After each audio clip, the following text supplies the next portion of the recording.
And I would like to introduce Valerie Scott, who is an organizer for Argosy. Good afternoon.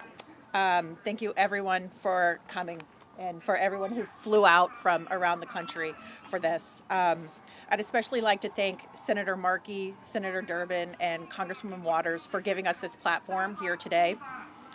I'm Valerie Scott. I'm a psychologist, and I'm a victim of Argosy University's scams. I'm also the lead organizer for the Argosy University Debt Cancellation Initiative. I've collected over 6,000 pages of evidence and delivered that to the Department of Education, and I have another 1,000 more to give them tonight.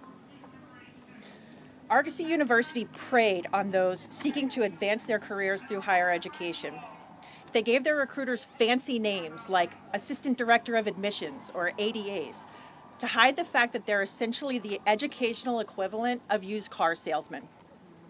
The ADAs were trained to bully prospective students into signing up. Now, hurry, don't waste any time, we might give away your slot.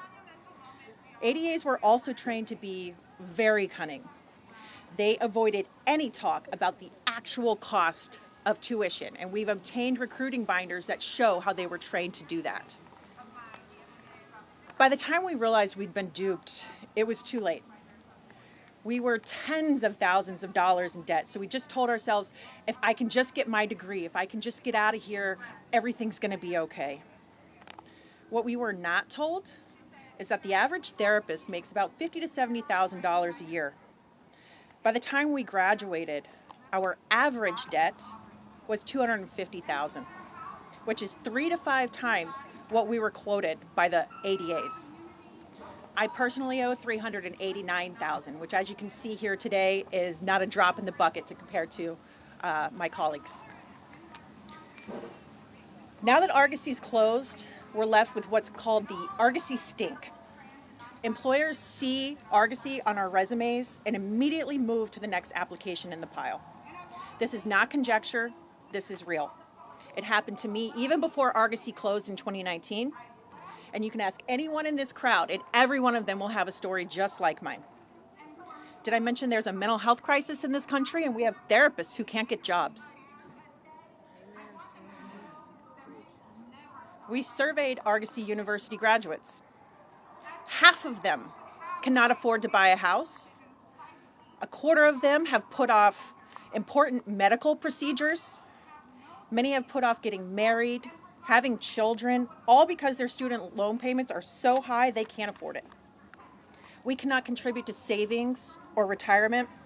Some have been homeless and lost their cars, all because of Argosy's lies. Just think about the impact to the economy with all of these dollars being spent on never-ending loan payments instead of buying homes, goods, and services or starting small businesses. At an average of $60,000 a year, we are not bumping elbows with the upper crust. We owe a mortgage in student loans. As if everything Argosy did wasn't bad enough, let's talk about what they did to our veterans. Argosy University systematically targeted veterans and military spouses for the GI Bill money in order to take advantage of the loopholes in the 90-10 rule. So for every veteran they took in, they could take in 9 more unsuspecting students. You're going to hear several of these stories in a moment. Now, I'm a combat veteran and a military spouse. So I know what it means to sacrifice and work hard in the service of others for the greater good. And I often quote the warrior ethos to myself and to others to inspire the energy to keep going even when things get hard. If you know it, say it with me. I will always place the mission first. I will never accept defeat. I will never quit. I will never leave a fallen comrade. So this is my call to action. My mission now is to see complete debt cancellation for every single student who attended Argosy University. Senators Markey, Durbin, and Congresswoman Waters, and the more than 70 others who signed that letter have all committed to this same mission, and we are forever grateful.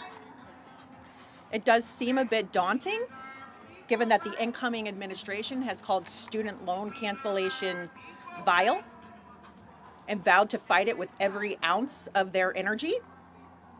But we cannot accept defeat. We cannot engage in learned helplessness simply because every time we try to do something to help students, the other side files a frivolous lawsuit. We cannot quit. The Department of Education cannot leave a single borrower behind. We must ensure that every single person who is scammed by their school is made whole. Thank you.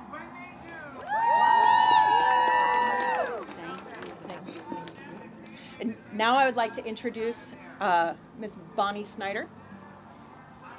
Woo!